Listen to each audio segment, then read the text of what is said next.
Good evening and welcome to Dog Talk. I'm Dan Camilleri. And I'm Laura McKillop. We'd like to start by thanking Enduro for their ongoing support in bringing you our podcast each fortnight. Today we're fortunate enough to be sitting down and having a yarn with Eric Tighe. How you going, mate? Good, Daniel. Good, Laura. Thanks for having me. Yeah. No, thanks for jumping on, mate. And the last one of the year as well, mate. You're our last guest for the season. So thanks heaps for giving us your time. Oh, man, it's all good. It's all good. I enjoy listening to the podcast when I can on the tractor. Yeah. Yeah. And now you get to hear our voice up even closer, mate. Sorry about that. Oh, well, it's probably the first one I've ever watched, so I haven't seen your mug before. That said, I was very fortunate to get to catch up with you over the weekend at Walker, mate. You come out to a utility trial. Sorry. Yeah, no, I dropped up for a look. Couldn't get away for the 3 days to have a decent run, but I dropped up for a look and see what was going on. That was good, yeah. Yep. And did you start to get a bit itchy, mate? Yeah, always. Always thinking, you always think, oh, what would you done in that situation? And watching how the sheep are working and what you got sitting at home that might be able to handle them or might not be able to handle them. So, yeah, it would have been good to have a run, but I just couldn't afford the time this weekend. Yeah. Have you been out much in recent times doing a bit of trialing? Oh, look, I do very little these days. I get out occasionally, like have a couple of hits out a year. I go up to Toowoomba, generally have the 3 sheep and the utility at Toowoomba and get to Jindarian and been trying to get to Ningen and those sort of ones for a while, but I was all geared up to go this year and they changed the dates on me. So yeah, we've got to go next year though. Yeah, well, apparently, yeah. I've got a ticket in, haven't I, or something? Yeah, well, you won the Queensland State Championship. Yeah. Congratulations. Yeah. Oh, thank you. I was like, wait a minute. I was just thinking, like, you had a successful trial not too long ago. And that's what it was. Yeah. Yeah, right. Had you done much in prep for that, or did you kind of get out there and go, what's this utility stuff about again? Oh, yeah, look, every time we go out, it's sort of just revisit old things sort of thing, but I don't do a lot of general work, stock work, so I'm always, as I said to Kevin Howell up there, I said, just because I haven't been trialling doesn't mean I haven't been training. Yeah. and working my dogs, and that's what I do. I want them to work correctly all the time, so it's not that much difference when I go out on the ground. Only the nerves get me. That said, we hear that phrase a lot, like work correctly. What's that look like for you?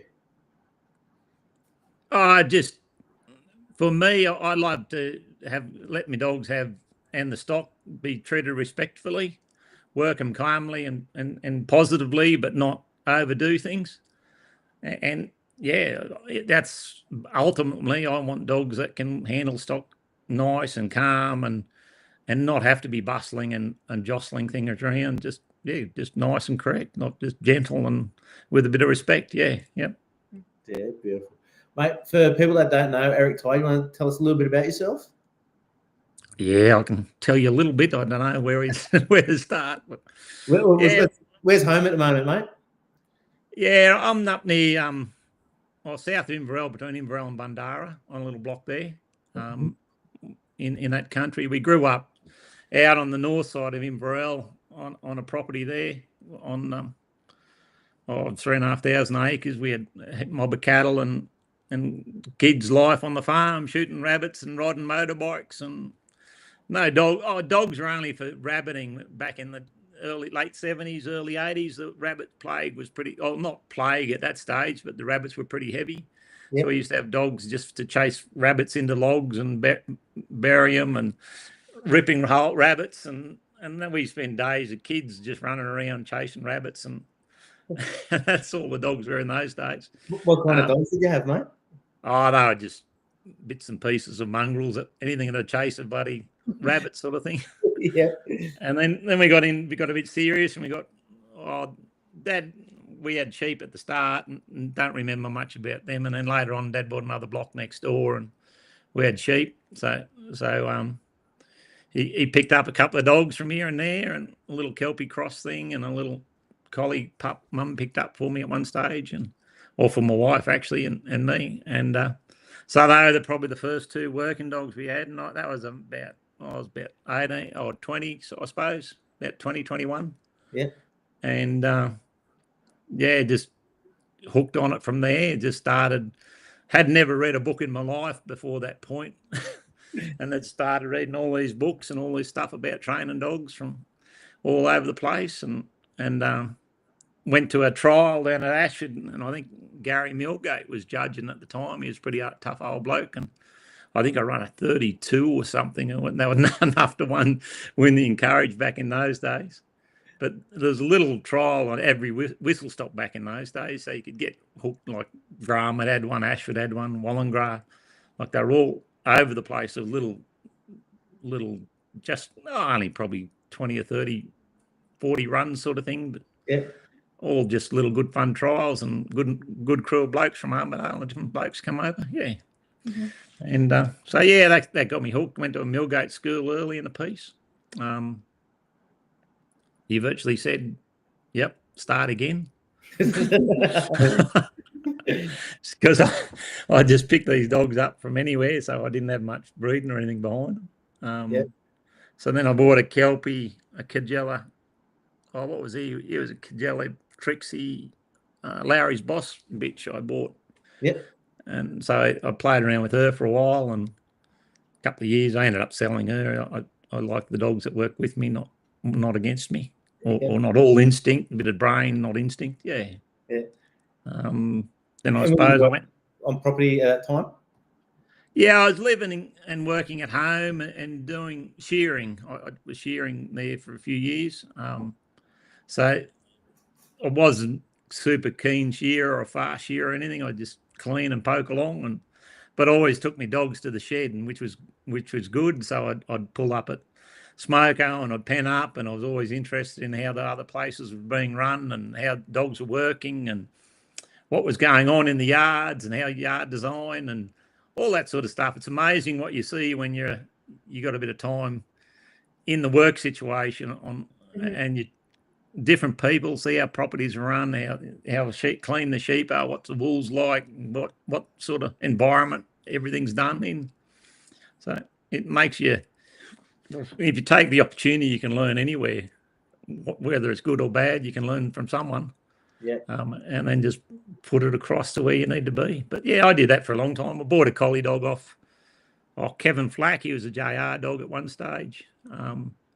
He was a bit older dog, but yeah, real handy collie dog. And I think John said you'll never trial him at the stage, and I ended up yard trialing him. He's the sort of dog you'd run a 98 or a nothing, you'd be disqualified. But you'd take him shedding up, penning up, crutching all day, and then on the weekend you go cattle trial with him. So he's a handy, good work dog, a lot of presence, a lot of power in him, sort of thing, but probably not always clean. Yeah. But and what about life these days? What are you up to at the moment? Yeah, I just hang out here on our little block. We run a natural healing business, Kathy, my wife and I, quantum healing business, and been running that for probably 18 years or something. We've been playing around with homeopathics and stuff for 25, 28 years. Mm-hmm. And the natural healing business, getting up to 18 years now that we've been running that. So, yeah, basically dogs are an interest now. I'm an enthusiast, not someone who really needs them. I just still enthusiast about them and enjoy them, and they're my grounding time, my time to get away from the whole situation. Mm-hmm. We'll come back to dogs in a moment. With what you do there, do you want to tell us a little bit about the quantum healing and how it works? I know the other day you gave me a call and you're like, I'm a bit different, Dan. I said, I love different, Eric. And I love having, I try to have an open mind. And I think as a community, we're getting a little bit more open mind, mate. So do you want to explain a bit how that works? Yeah, well, we got into homeopathy years ago, back in 98. We got into that sort of game. And so what's that? Homeopathy's it was started about 250 years ago by Samuel Hyman, probably 260 or 70 now, but It's a modality where you dilute substances to create an energy form to rectify the symptoms that they would create in their natural form. So it's a like cures like process. Okay, yeah. So it gets a bit heady in some of that. So as you go into that, the more dilute something is, the more profound the healing can be, as long as your selection is correct. So when you start talking basic homeopathics and the day-to-day stuff like arnica and hypericum, a lot of people have heard about those sorts of things. For arnica's for accidents, and a hypericum and rustox ruta for accidents and tendon and damage in physical injury sort of thing in 30C or 200C sort of potencies. And they will heal the body a lot quicker because they take the shock out of the body, get the blood flowing properly, and just allow things to heal quicker. When we started with it, we were working with a lady, and she said, I don't know much about treating animals. I'll help you get any remedies you want, but you'll have to do it yourself and learn yourself. So that was like throwing the gauntlet to Kathy, and I was pretty interested at the time. I was managing a big place at Bendemeer too, and so we had like cows with calving issues, or pink eye, or weaning lambs and scours on properties, and all those sorts of things that we're dealing with. And so we started playing around with the homeopathics in either water treatment systems or just treating individuals in the mob. Mm-hmm. And you see, when you, like, there's different theories, but when you treat an animal and you see an instant result, you know there's something special happening. And it wasn't just my dogs and us. We were seeing it across the place there I was managing had 11,000 sheep and 1,000 head of cattle at the time. So we were given it a fair test out on different things, as well as my own dogs. So homeopathy, as it is basically an energy type treatment. That thing, and the early stage was just a physical dose. Mm-hmm. Yeah. So as we progressed, it's an oil or something, or well, it's more dilute than an oil. There's no smell. Like an oil's got a smell to it. Oil is basically a vibration, but it's got a smell. But it's a lot.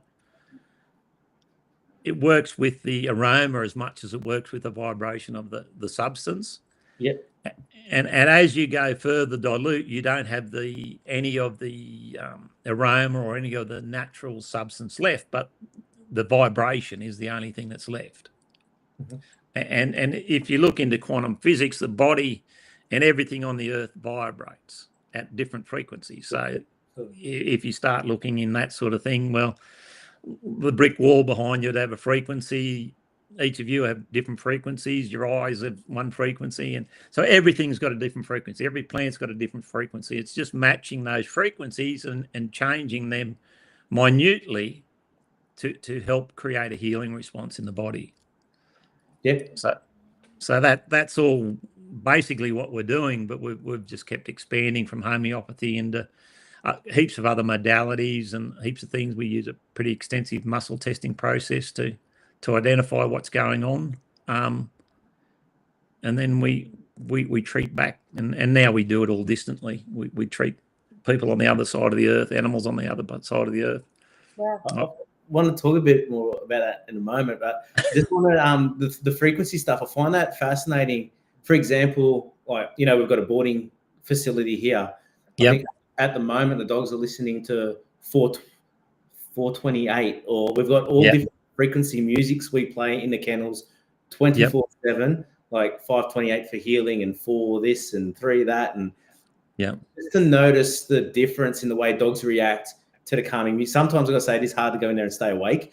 Like, you walk in there and it's like really soothing, and you're like, I need to play country music just to get some life in here and beat up a bit. But it's amazing how the different frequencies can change moods and alter and shift. Like, I'm very big on what you just said there with us and energy vibrating at different frequencies.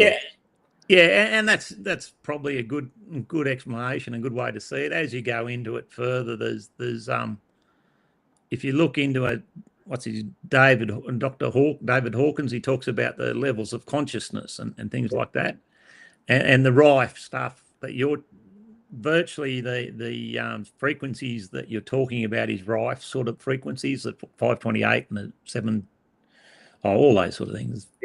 Yep, 600 and they when you relate them back to the Hawkins stuff, they relate back to emotions and how the emotions play in the body.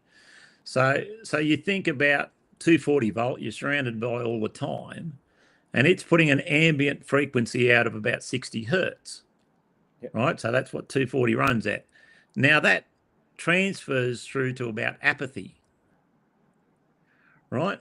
So if you sit down in front of a TV, and how do you feel when you get up and walk away? You don't feel like doing much when you walk outside. It's just, I've drained that energy away today. And that's basically the ambient frequencies that you're living in all the time.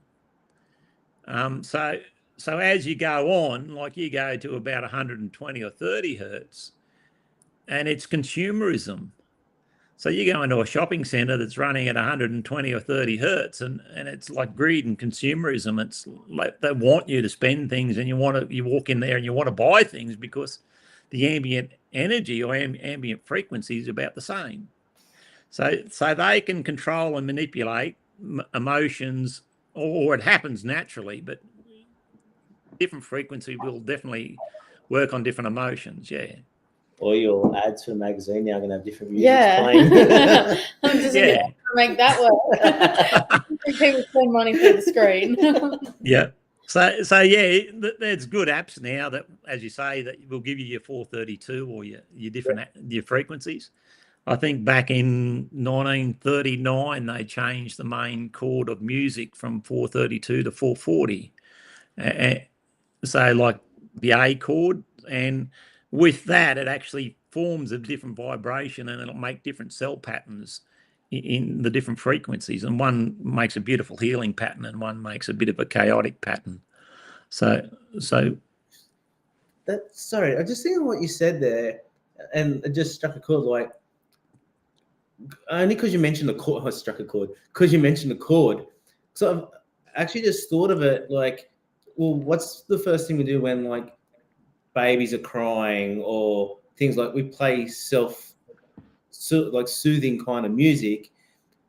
And I kind of suppose I haven't connected in my mind before how like the different vibrations of the different chord is what we're to as well. Yeah.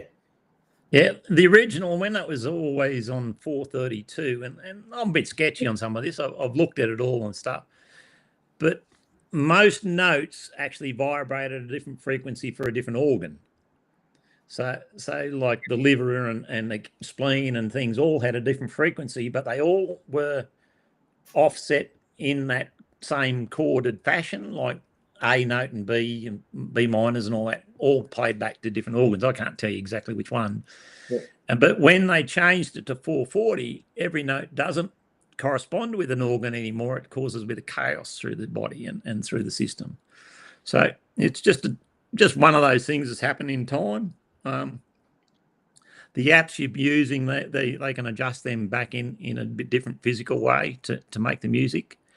And you'll listen to a piano that's tuned to 432. It'll be a bit flatter than not quite as high pitched as a 440 tone. Just interesting things you learn on the way through. That's all. Yeah. I'll ask you a bit more about quantum healing in a moment. And that's taking a second here because when I ask questions, I get deep into things. Like if we're using particular different whistles for dogs, and say we're using like a brass whistle to a stainless whistle to an aluminium whistle, keeping in mind that sound is just vibration. Frequency, Frequency, yeah. How can that relate different to our dogs, our canines, in terms of communicating with them? Well, I dare say that even just using different whistles, even the same whistle commands with different whistles, you probably get different dogs to work on them, sort of thing. That'd be an easy way. I haven't really thought too much about it, but that'd be an easy way for a mug like me to be able to use different whistles for different dogs. Yeah, but then like, how about like using a particular whistle? That's what he's saying. The same command with two different whistles. but like trying to change, like, so for example, at Wildcard on the weekend, Coxie was judging, and he was working with he was watching a particular dog work, and I remember like sitting back later, and he was talking to someone about helping the dog with like bringing an up whistle, like with a to try and bring the dog up. So can the way we use a whistle help a dog flick through drive? Not just so much the sound, but the way we use the sound. Yeah, for sure. You listen to the good blokes with the whistles, and they got this and that, and all sorts of. It's getting it clear between each change and each tone. Like when you when you use, I was taught years ago, if you're putting a stop on, make it a soft, like a softer sort of stop rather than a hard one, because a hard one will agitate some dogs. Like the real hard will agitate some, and then but other times you want to lift a dog, so you use more high pitched, sort of high pitched and quick motion in it. So that's all just transferring, as you say, frequencies or noises, and looking for the response and looking for what action you get from that. And over the time, all different aids will behave differently on different dogs. Like some will handle a bag flapping and they'll lift. Some a bag flapping will shut them down. The same with the stock whip. Some dogs, like some of those old Kelpie dogs and stuff, would nearly take a whip out of your hand. And then some can't handle it within a mile of them, sort of thing. So every dog is a little bit different, and they're a little bit how they accept things. It's just looking for the triggers and being open enough to look for the triggers when you're going through that. I'm going to have to assess my whistles after this, I think. Yeah. And how about your quantum healing, mate? Where's that taking you, and how does that come into your work with dogs? Yeah, like with the healing that we do people, we do animals, we do cats, dogs, sheep, goldfish. We did today. I sat down. I did 3 or 4 plans on some people or different places, all in different levels, and then I did 4 mobs of sheep that they were sort of 2,500-3,000 mob in the mobs of sheep, sort of thing. So as we've gone through over the years, we've tested the boundaries and extended ourselves. So it's all been a physical, experiential growth. Put it that way. So, so you start off with you read a lot of books and you read a lot of things, and homeopathy can be done this way, or everyone's got limitations and boundaries on everything you're trying to do, and most books will tell you that. But it's looking into it and then getting yourself in a situation that, hang on, I can't do this time. What can I do different? And sitting back and watching your results, watching what happens. Like early in the piece, you used to diagnose with just symptoms and what you knew and what was going on, and a lot of homeopaths talk to people and talk through the symptoms and talk through the whole thing, and they have a big half an hour or an hour talk before they'll prescribe a remedy, and they'll give it to you, or go home and they'll wait to see how that remedy works. Where when we grew through that, because we couldn't get to clients, we were doing other things. We started muscle testing and using kinesiology type processes to speed the system up.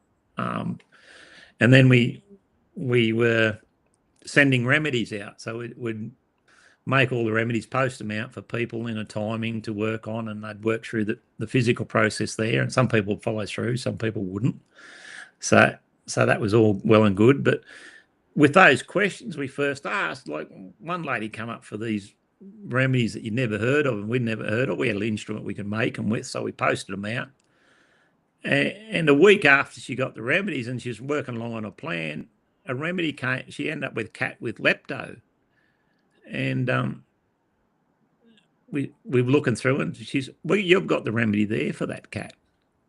Because we'd sent it up, because the question we'd asked was, what remedies will such and such need for the month? Not what she was, and the underlying question was what she'll need, not just for herself, but for whatever she was looking after. So we had sent remedies up and tested remedies that were relevant to the cat problem before she even had the cat problem. Yeah, right. Yeah. So you start testing boundaries, and then, well, you got to reformulate your question and get clearer on how you can phrase things so you get more specific in how you get results. So as we did that, we lowered the number of remedies, and we changed the questions a bit. So, and then someone else will talk to you and say, oh, when you did that, we had that remedy here, and this happened, and you just get a real feedback. And then down the track, we were treating a lady was in northern Queensland, and she had 4 horses that got real sick in the Hendra when Hendra was bad up there. Not Hendra, equine influenza, I think it was, or might have been early stage Hendra stage. And vets wouldn't go near the property, so she'd been a client for a while. She said, "Can you help me?" And at that stage, we were only posting remedies out, and I said, "Well, we can't get remedies to you quick enough to help because it's a week postage." And I've been playing around. I've been reading a few books and working out that we could probably do it distantly. So use the instrument we had and a photo as a conduit and treat them distantly. Now, then you get a bit more stretchy. So we're testing distantly because the horses are in northern Queensland, and we're testing them on photo. And then we're treating back to a photo in northern Queensland. So we're just back and forwards. And all those horses came good within about 6 or 8 days, like not a problem in the world, and they had botulism. So little things like that keep testing and growing you. We had a mob of sheep. We started off real early in our testing process, and Kathy was there, and we were basically working out of the homeopathic section, and we said, well, we'll throw the book open and see what's really going on. And that went from, it's only a little book, but probably 2,500 different things homeopathically to about 4,000 or 5,000 different things it could be that we had coded stuff for. And the first thing that came up was a Helicobacter bacteria. Now, this bloke had lost 500 lambs at that stage and had most vets looking at him, couldn't work out what was killing them. It looked like selenium deficiency. It looked like worms. He was drenching them every 3 weeks. And it was a Helicobacter bacteria. So he drove down from the Gold Coast, and we were at Canunga at the time. No, at Rathdowney, sorry. And he drove down, and he was having a discussion similar to this around the table, and he looked at me and says, now, even if I don't believe this will work, will it still work? And Kathy said, yes, certainly will. So we gave him a little physical bottle, and he took it home. And I said, well, what you do is shake that up, put a few drops, 10 mil in your backpack, and drench your sheep. And he went, all right, yeah. He's a bit stretched by this, just a standard cocky. Anyway, so I went up the following Monday, because I went up and I said, I'll come up and we'll have a look around and see what's going on and see where the problem was. And we walked in the yard, and he'd treated about 300 of these lambs at that stage, because they were in one little paddock close there, and him and his workers had got the rest in that morning. Now, they were shriveled up, they were weak, could hardly stand. It was a pretty ordinary situation. And so they started doing the treatment, and the ones he'd treated on Saturday afternoon, or when he got home, we went out and had a look at them, and they're bouncing around the paddock like spring lambs. It was within a day they'd changed totally. So we turned that mob of sheep around just with homeopathics and energy remedies. And and that fella I was working on the day, his sheep today, that's 14 years later, we're still working on his sheep, just for different things and managing health. Yeah. I know there's probably some people out there listening and just like, yeah, okay. Yeah, there will be. Yeah, 100%, right?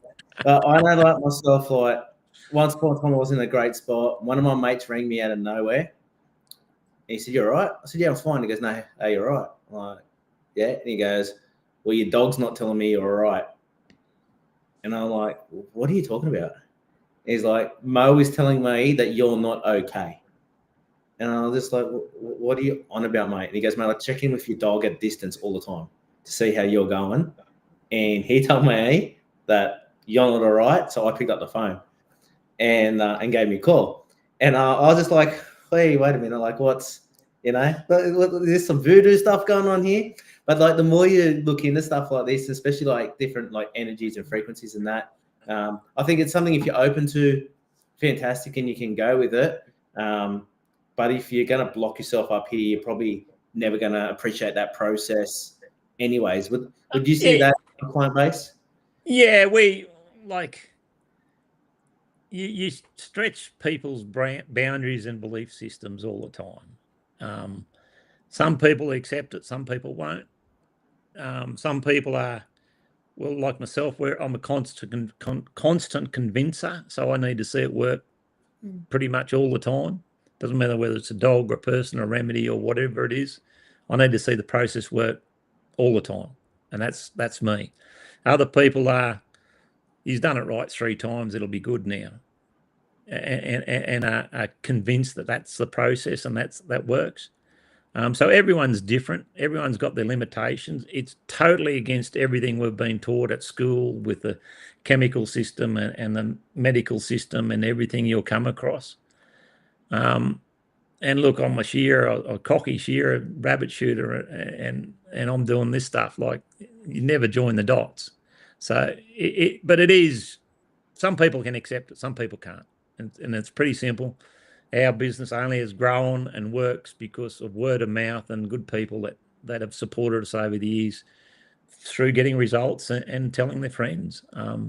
It's not something you can advertise. It's not something you can tell the world about. When people come, you can help them, and that's about it. So it's all about just helping humanity, helping people, helping animals live a better existence. Yeah. I'm going to sound really naive, but when you say remedy, Yep. What are you talking? Like, are you talking a pill, or like Daniel said, like an oil? Like, you said it wasn't an oil, but like, what are you sending them? That's my question. Like, well, when we make a remedy, we make it in a little bottle, something like that, right? So it's in an alcohol carrier. Yep. So that's a little spray bottle. You just shake it, you spray it on your wrist, or you do something with it, or you put it in your mouth, or whatever you want. So that's what I mean by remedy. Yeah. Now, with the broadcasting it or sending it somewhere, we have a little instrument that's probably a bit more advanced than a radio sort of instrument, that we can put that in and send the frequency of that to you or to the photo or whatever it is. And it's like a mobile phone. We don't know how it works, but it works. You dial a number and you get to someone at the other end. Yeah. All we're doing is sending a frequency, which is a number, to a person to get the frequency at the other end. Yeah. So, that's a really good way to put it. It's a Because mobile phone, we don't know how it works. Yeah. But it works. We just put a number in there, Yeah. call someone. yeah. Yeah. So like, people, for example, like, what sort of things are you healing?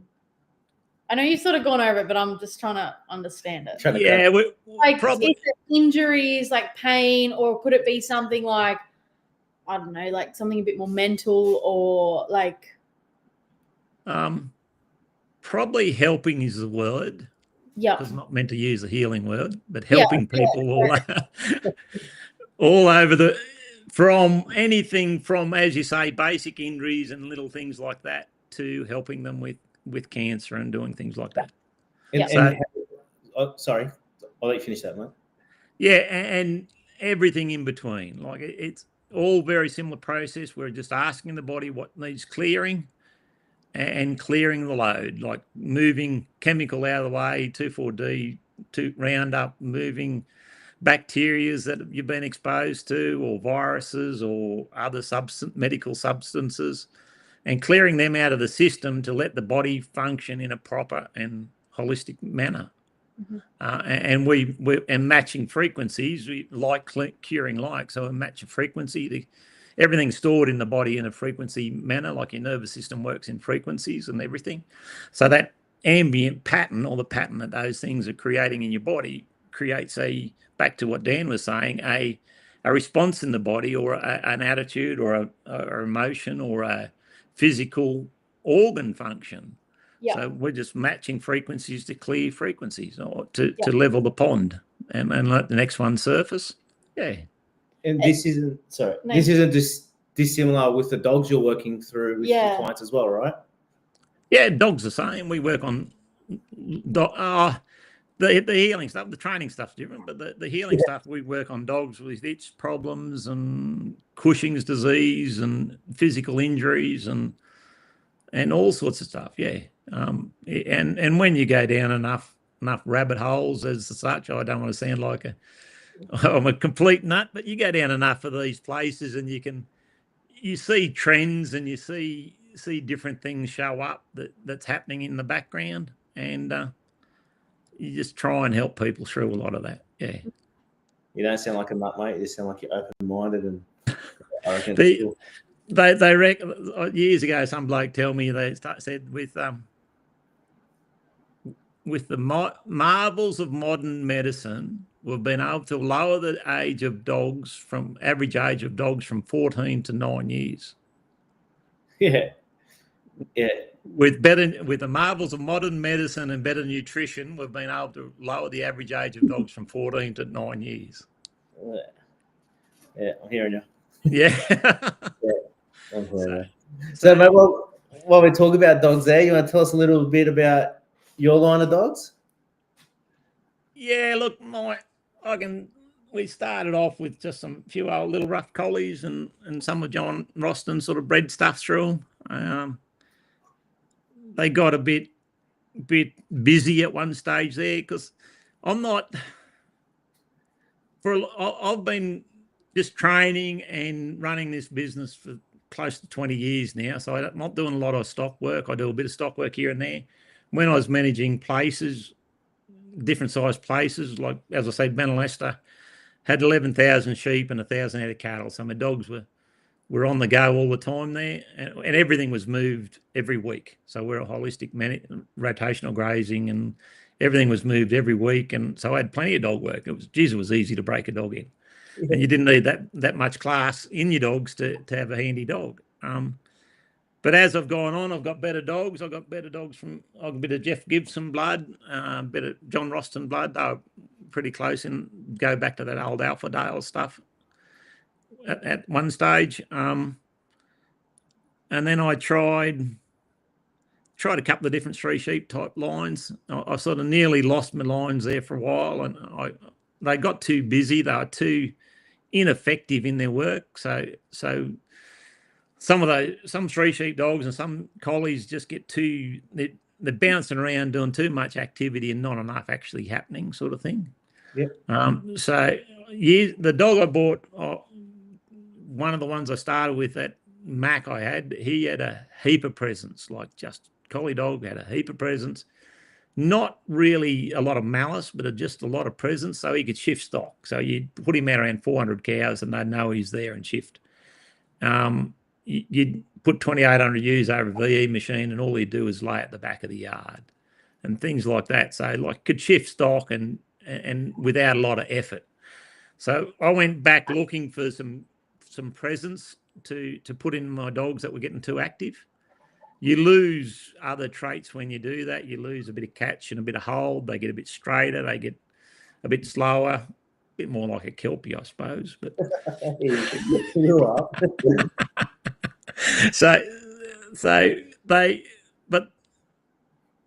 So you lose some to gain some. So we gained a bit of presence, but we lost a bit of class or a bit of activity, a bit of some of the softness that you look for.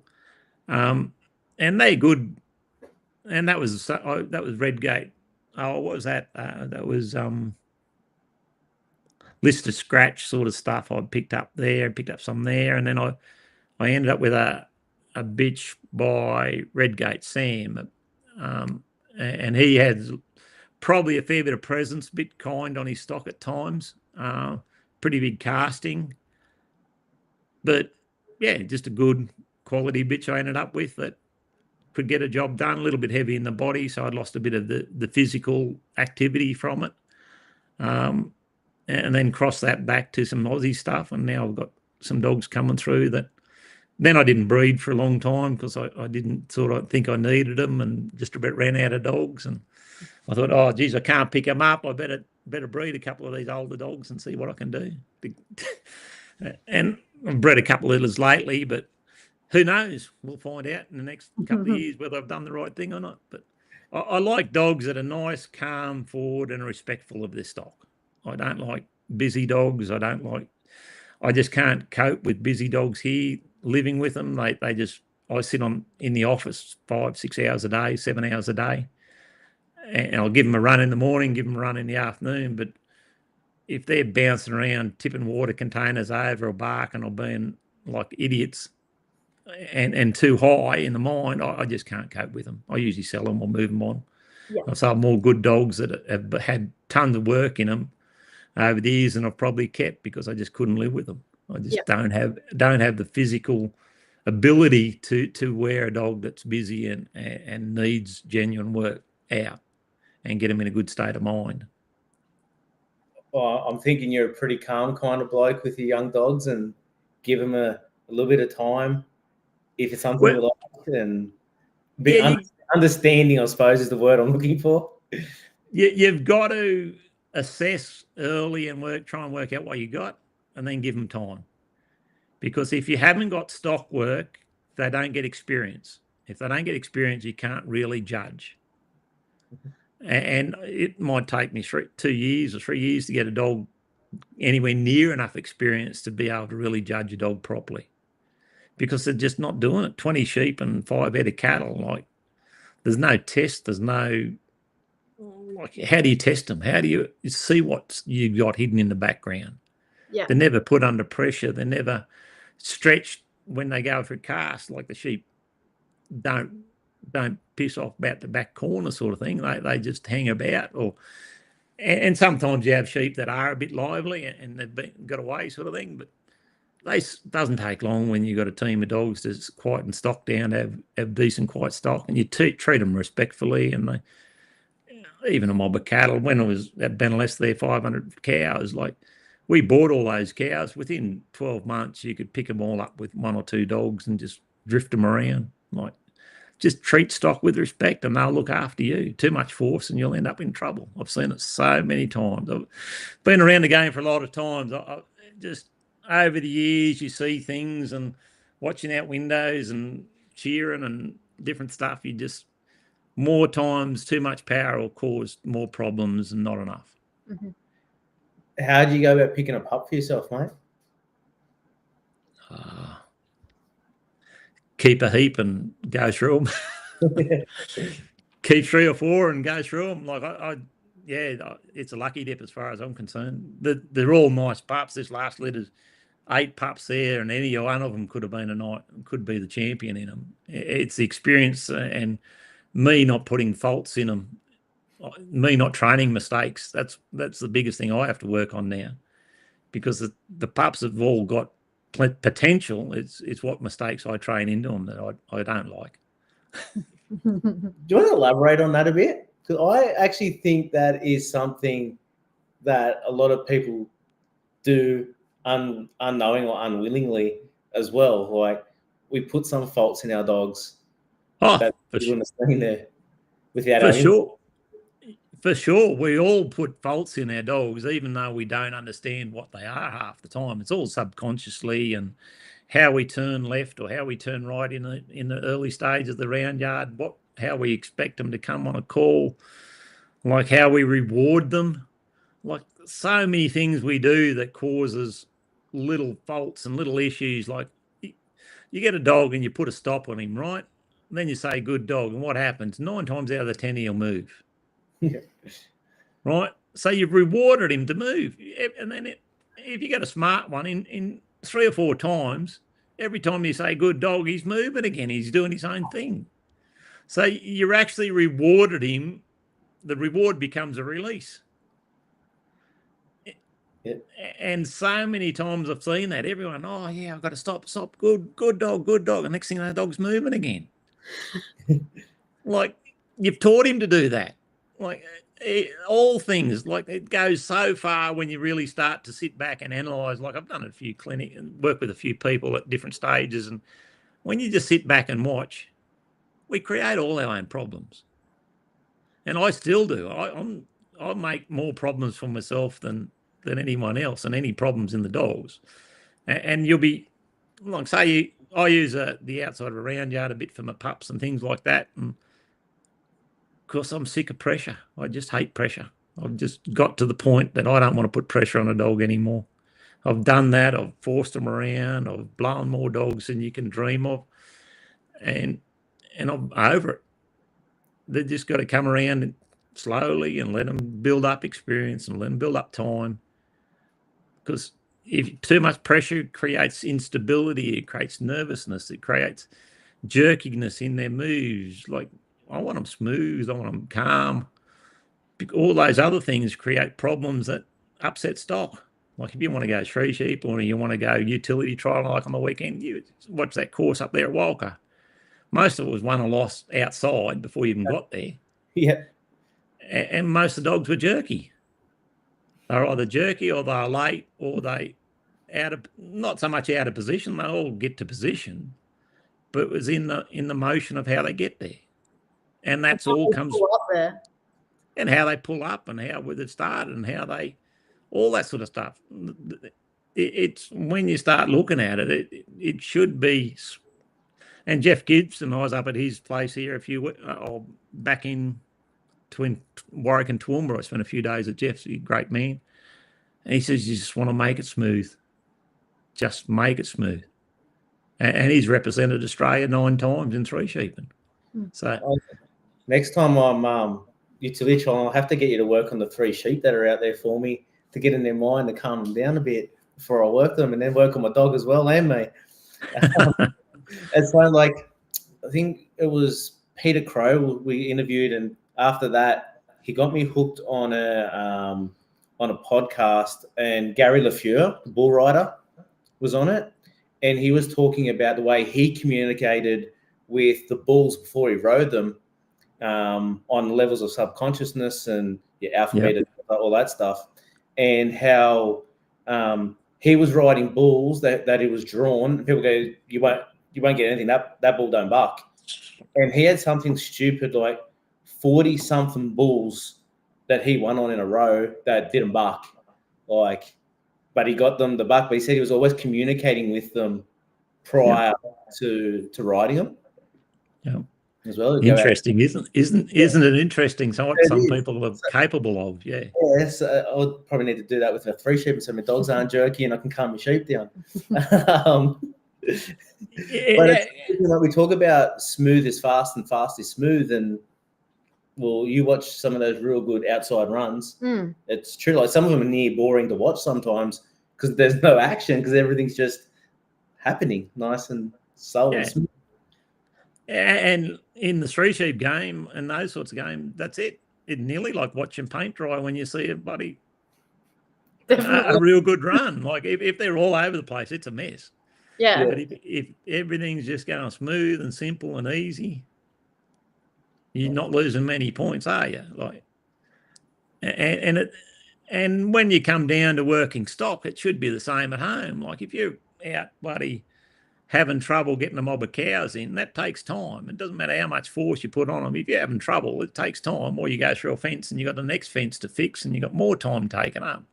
Like everything needs to be smooth. Doesn't matter whether you're working 500 cows on the road or bloody 3 sheep in the thing. Like we've got to get back to have some respect and work things smoothly and calmly. And what dogs are here for is to help us get a job done efficiently. Not always quickly, efficiently is the word. Yeah. And I'm a big advocate for that side of things. Like I don't bash my stock around at home, so why would I want to do it anywhere else? Yeah, absolutely, mate. You mentioned there about like obviously 3 sheep trialing, yard, utility, cattle. You've done it all, mate? You've had a crack at everything? Yeah, I've had a few cattle runs over the years. Long time back since I worked cattle much.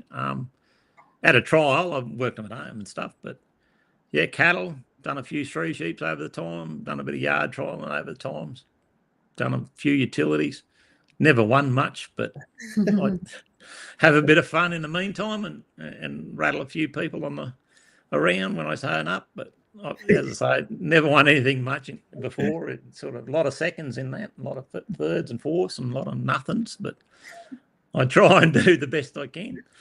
And what was it like? What is it about the trialing that got you got you interested and got you hooked? Originally, I just want to learn from people that were doing it. Like I was on little blocks out around Ashford, not little, but a lot of people had property and stuff, and they had dogs, but they didn't actually know very much about training them. And if I'm going to learn how to work a dog, I want to learn off someone that knows how to work a dog. So the Millgates and the Brennans and even Tombses and anyone that was around at the stage that John Peters was good. He always had pretty handy dogs to watch and work. He had a dog called Rocky. I think he won 10 in a row, opens in a row at one stage. So some of them old blokes knew how to work dogs, and you just talk to them, and they've always been approachable, and they've always been able to share knowledge.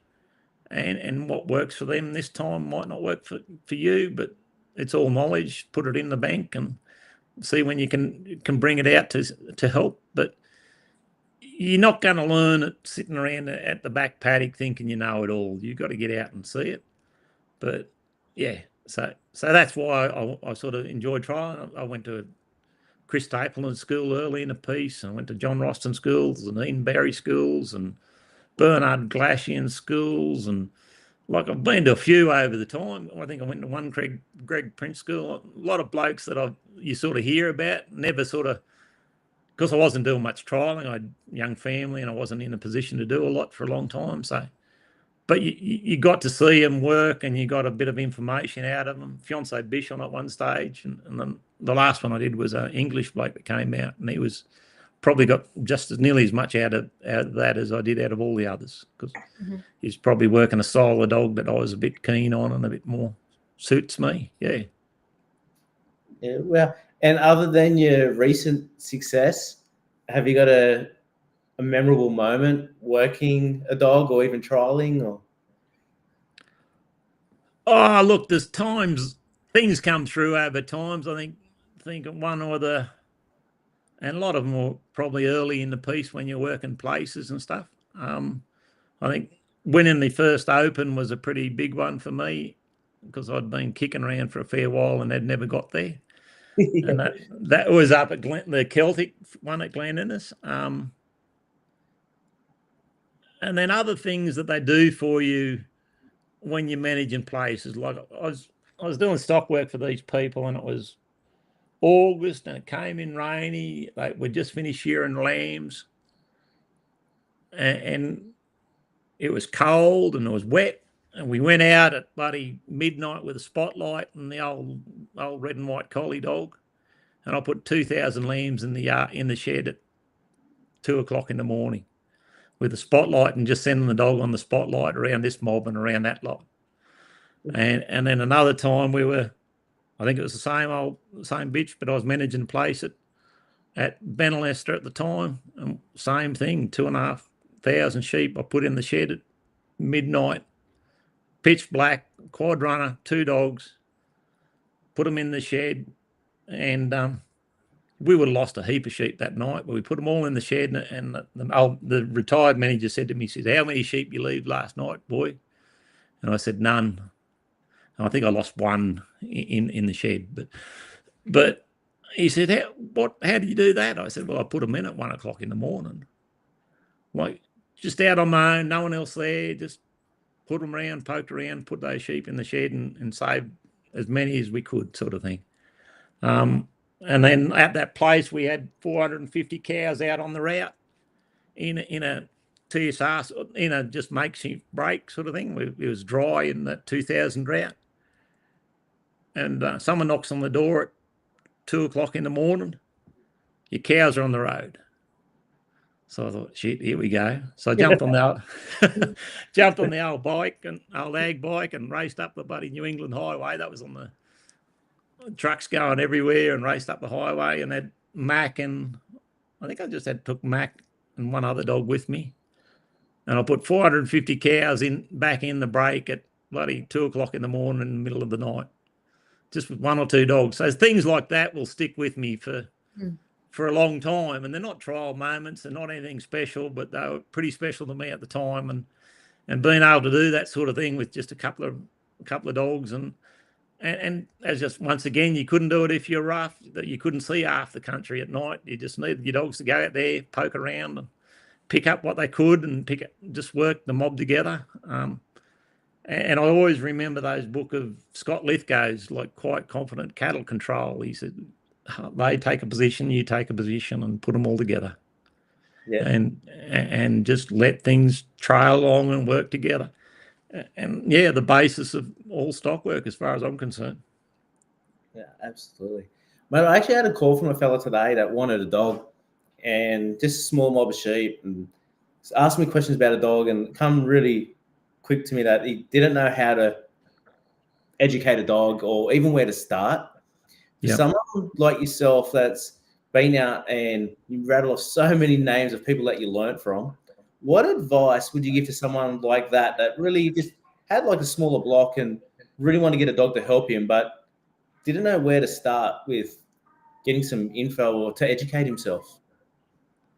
Yeah, look, yeah, where do you start? Like, you can read some stuff, watch videos, talk to people, go to trials, like just get a feel of what you want. Because usually, and the other advice you can give them is as you go forward, and I've had a few people lately similar, like I've had this good old dog, he did it this and did that, and now I can't get another one like it or a thing. And I'm saying, well, you're going to have to change a bit of how you work. You're actually taking the job's role most of the time. You've got to give them a job, because if you're trying to do it all yourself and you want the dog just to be your mate at the back, well, that's okay, but not every dog's going to handle that, especially a lot of these dogs we're dealing with these days that are the strong heading instinct and strong holding instinct. You're going to cause problems for yourself and drive yourself mad. So yeah, you just got to, and if someone like that comes to me, I just spend a lot of time with them and coach them along the best I can to thing. And if I haven't got a dog that's not right in the nature or a bit full on the catch or something like that, I probably won't even sell it to them. They just need a real good natured dog that's connected and works with them. Mm-hmm. And quite often as we train more dogs and we get more experience, we lose a lot of those traits that are really attributes to some people that are inexperienced, like nature. They live with them 95% of the time and work with them 5%. Like if they can't live with them, the other 5% of work's nothing. Mm. Like and sometimes those softer dogs just work with you because they might not have the power, they might not have the force that we want or we need or we think we need, but they just work with people. Yep. And if they work with a person and they're struggling to learn and get a job done, they'll go and do it themselves anyway. All they want the dog is to help them. Yeah. Not be a hindrance. Yeah. And if they're not working with them, they'll be a hindrance because they'll do it. The dog will do it themselves. And most people can't cope with that. Over the years, when I was shearing and sitting in sheds and stuff and watching, saw that many good quality dogs that had all the ability in the world, and you go back the next year and most of them weren't there because they couldn't live with them. They couldn't work with them. They couldn't cope with them. Yeah. And they didn't make the grade. Like they just, every time I tried to do something, the dog was in the wrong spot. Well, mate, you might have been, but people can't, and they don't want to hear it, but not everyone can work a dog. And a lot of people struggle getting in position and understanding position. But if you've got a mate that will work with you, you can get away with it. But if you're fighting them or you're trying to drive them or you're trying to do that, they're not going to build the skill system up quick enough to be able to cope with those dogs with a bit of want and a bit of drive and a bit of ability. Yep. No, yeah. Get you there, mate. For someone that might want to learn a bit more about what you actually do, where can they find you, or if they want to get some more information, mate, how do they reach out? Well, depends on what happens with the social media thing in the next little while. At the moment, yeah, we've got like the healing stuff is just Heal with Ease. Look up Heal with Ease. We've got a newsletter service there and stuff there, website and all that sort of stuff. For me, just Facebook me or ring me or whatever you want to do. And I usually try and be pretty approachable. Email me. But yeah, I don't do a lot. Yeah, I mainly healing stuff. I do a few clinics here and there, but I just don't have time to get away and do much of that sort of stuff. But Yeah, it's all good fun. Beautiful. Do you have a question of the night? Yeah, I'm going to do, if you were a crayon, what color would you be? Because I feel like you could have an interesting answer for this. Like crayon, I was thinking of the duck one. I was going to have I had that one. Like? Yeah, the duck one was easy because they got big feet. You tread on their feet and they can't do anything. But crayon, yeah, geez, I don't know. Probably green. Green is nice. I had a feeling you'd say I green. thought it'd be green. Yeah. Yeah, that's what I thought. Eric, is nice. Thanks heaps for jumping on tonight, mate. Really appreciate you giving us your time and diving into what you actually do. I find it fascinating, mate. So thanks heaps for opening up and sharing that with us. Yeah, no, look, thanks for having me, Laura and Dan. It's been great to talk. Hope I haven't waffled on too much about different stuff. But yeah, it is interesting and there's a lot of depth back through it. Yeah. No, absolutely. And to all our listeners that listen tonight, hope you had a great night and a great listen. And please remember, we learn every day. The day we stop learning will be a sad one for all of us. Thank you, and have a great Christmas and New Year. We'll see you next year. And we'll see you in 2026. Thank you. All right. Cheers. Thank you.